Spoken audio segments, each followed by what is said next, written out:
Beyond its role as a home to the president and their family, the White House stands as a beacon of democracy, witnessed by millions around the globe. Its neoclassical architecture, designed by James Hoban, is instantly recognizable and has influenced numerous political buildings across the United States. Drawing inspiration from the ancient structures of Greece and Rome, the White House's design embodies the ideals of democracy and governance that those civilizations espoused. Hey everyone, and welcome back to Vision Vibes, and today we're diving into the fascinating world of what's inside the White House. Whether you're a seasoned pro or just starting out, you're in the right place to learn something new and exciting. The building's facade, crafted white-painted Aquia Creek sandstone, adds a serene yet imposing quality, reflecting purity and the ideals of justice and governance. This choice of material not only enhances its dignified appearance, but also connects it to the natural resources the newly formed nation. The iconic columns that rise along the porticos are not just structural. They are symbolic bearers of strength and stability, representing the robust framework of the U.S. government. These columns, with their Doric, Ionic, and Corinthian designs, echo the classical traditions of architecture and play a crucial role in a sense of order and durability. The grand facade, with its majestic porticos and symmetrical balance, is a physical manifestation of the democratic principles that guide the nation. This architectural style, while emphasizing aesthetics, also reinforces the White House's role as a pillar of American values and ideals. Moreover, the White House has served as a stage for countless historical events that have shaped global politics and American culture. From pivotal speeches that resonated around the world to groundbreaking peace treaties, White House has been central to diplomacy and international relations. Its presence in American cinema, literature, and media further cements its status as more than just a residence. It's a symbol of American leadership, ambition, and resilience. Each room, from the opulent state dining room to the iconic Oval Office, tells a story of political decisions, cultural exchanges, and the personal lives of the occupants, making the White House a living museum of American history. First stop, the West Wing, the nerve center of U.S. presidential activities. As we step into the West, we are walking on hallowed ground where the pulse of the nation beats strongest. Here lies the Oval Office, the Situation Room, and the Press Briefing Room, each a crucial part of the U.S. presidency. The Oval Office, with its iconic Resolute desk crafted from the timbers of the British Arctic exploration ship HMS Resolute and its unique circular shape, serves as more than just an office. Decorated with historical artifacts, including the famous George Washington portrait, and a collection of personal items from various presidents, it symbolizes the presidency's continuity and change. It's a space where significant decisions such as the New Deal, the Civil Rights Act, and the Apollo space program were formulated. Decisions that affected millions and reshaped the nation's path. Presidents from Franklin D. Roosevelt to the present day have navigated crises and triumphs within these walls.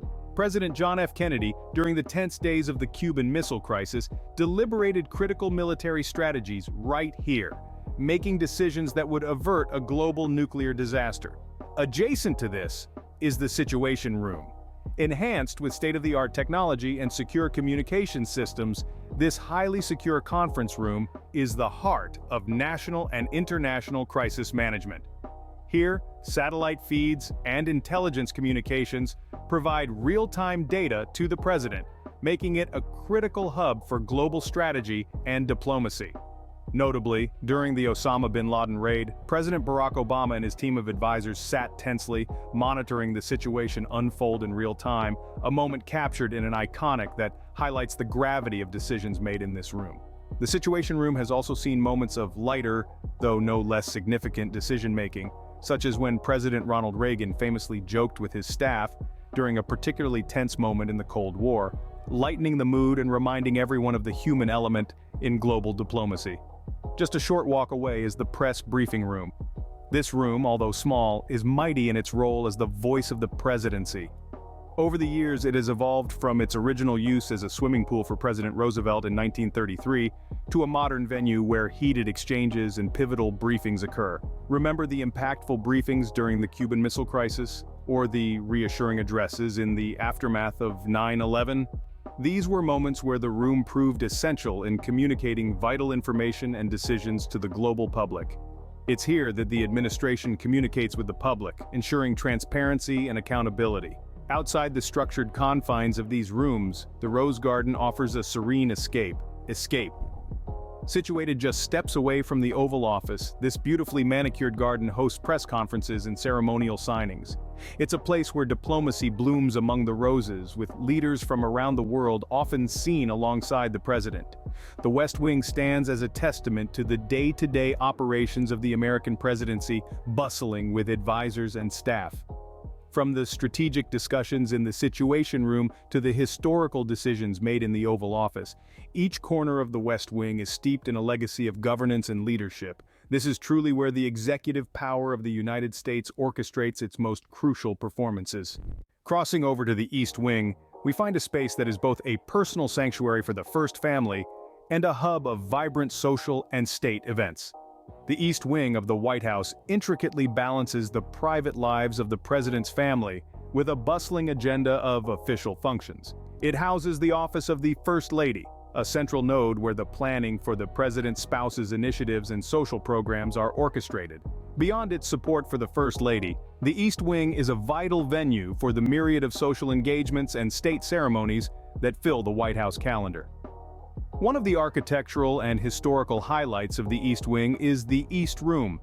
Majestic in its decor and versatile in function, the East Room is the largest room in the White House and has hosted a range of pivotal events.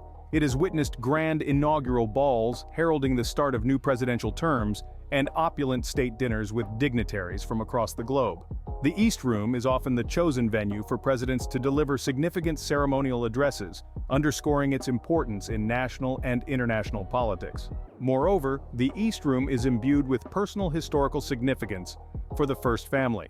It serves as a poignant reminder of the personal history that is woven into its formal duties.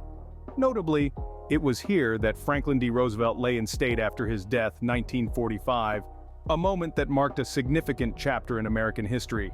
This room has also been the setting for joyous personal celebrations of the First Family, including intimate weddings and private concerts, further highlighting the dual role of the East Wing in accommodating both public state functions and private family events.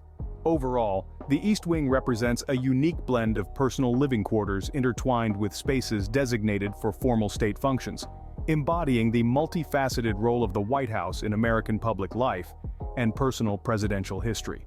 At the heart of the White House is the executive residence. Nestled within this iconic building, the second and third floors stand as the private sanctuary for the president and their family. This is where the blend of personal life and the pulse of national history resonate through every hallway and room. Let's ascend to these upper floors where corridors whisper tales from centuries past. Here lies the Lincoln Bedroom, named after President Abraham Lincoln. Contrary to popular belief, Lincoln never used it as a bedroom. Instead, it served as his cabinet room, where he strategized over key Civil War battles and drafted significant documents, including drafts of the Emancipation Proclamation. Today, the room is a historical treasure trove, furnished with a meticulously crafted replica of Lincoln's own bed, constructed from detailed descriptions and historical photographs. The walls are adorned with a rare collection of Civil War artifacts including Lincoln's original handwritten drafts, a signed copy of the Emancipation Proclamation, a collection of period-specific political cartoons, and a preserved section of the original wallpaper from his time. These elements combine to make it a poignant reminder of his presidency and the crucial moments of the era he navigated.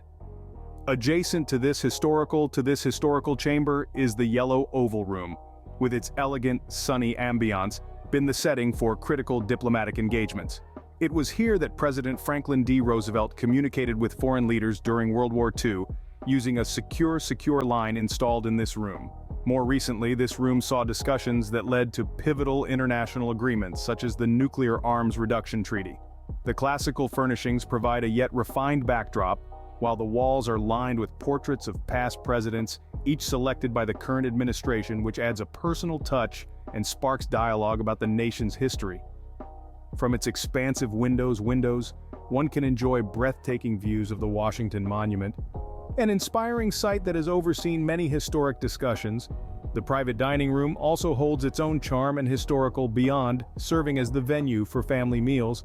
This room is decorated with a collection of personal items from past presidents, such as hand-picked tableware or family photographs, each telling a story of life behind the public role. This collection subtly shifts with each new resident, adding layers to its historical tapestry. As twilight deepens, the personal library offers a quiet retreat. More than just a collection of books. The library is a sanctuary where policy and legacy are quietly amidst the wisdom of ages. The shelves are not only filled with literature but also personal artifacts from previous presidents, including handwritten notes in margins and gifts from influential global figures. These personal touches make the space not only a center for learning but also a deeply personal corner of the executive residence. Every corner of the executive residence is steeped in history, serving as both a home and a living museum, intimately tied to the personal and political lives of the nation's leaders. Surrounding the residence, the White House grounds offer both beauty and functionality. Step beyond the iconic pillars of the White House and into a world where nature meets governance. The sprawling lawns of the White House are not just expanses of green, but a canvas for diplomacy and domestic tranquility.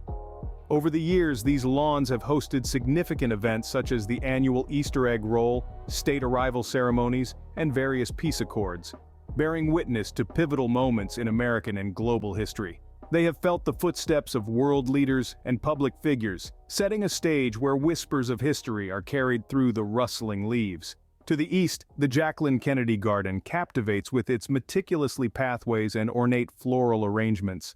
Named after the former First Lady who masterminded its redesign in the early 1960s, this garden reflects her commitment to restoring historical integrity to the White House. Her personal touch is evident in the selection of classical elements and formal French styles, which she believed would resonate with the historical significance of the premises.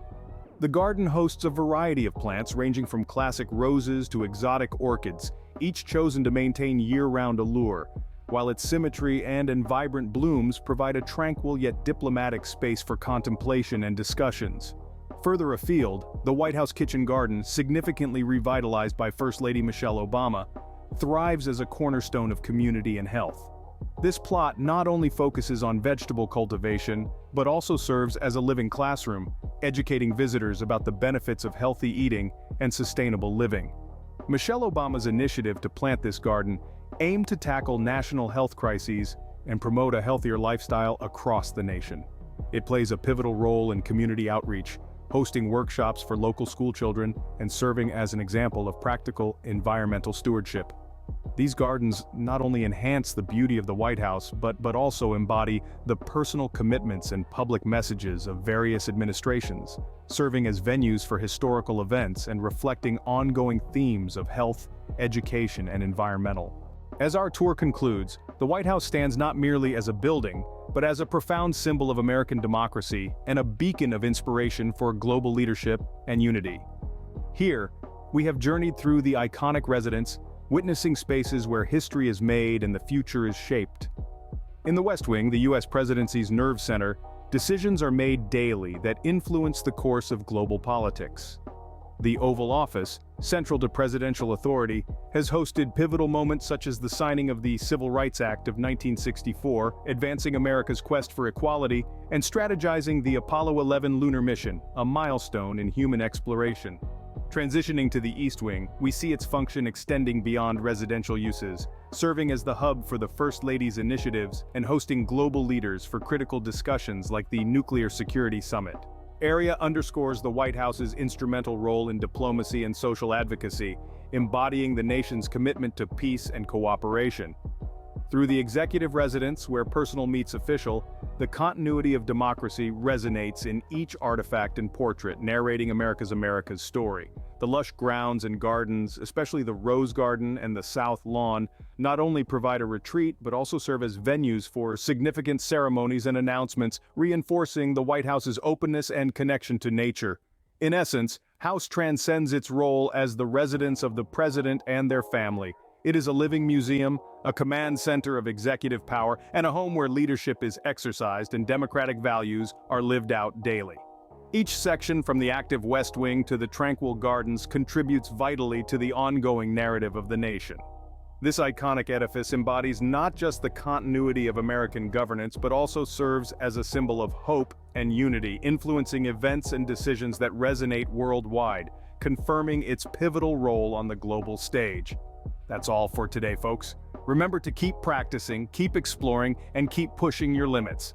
Until next time, take care and be happy what's inside the White House. And finally, I want to thank each and every one of you for tuning in. Your support and engagement mean the world to us. If you found this video helpful, don't forget to give it a thumbs up and consider subscribing for more content like this.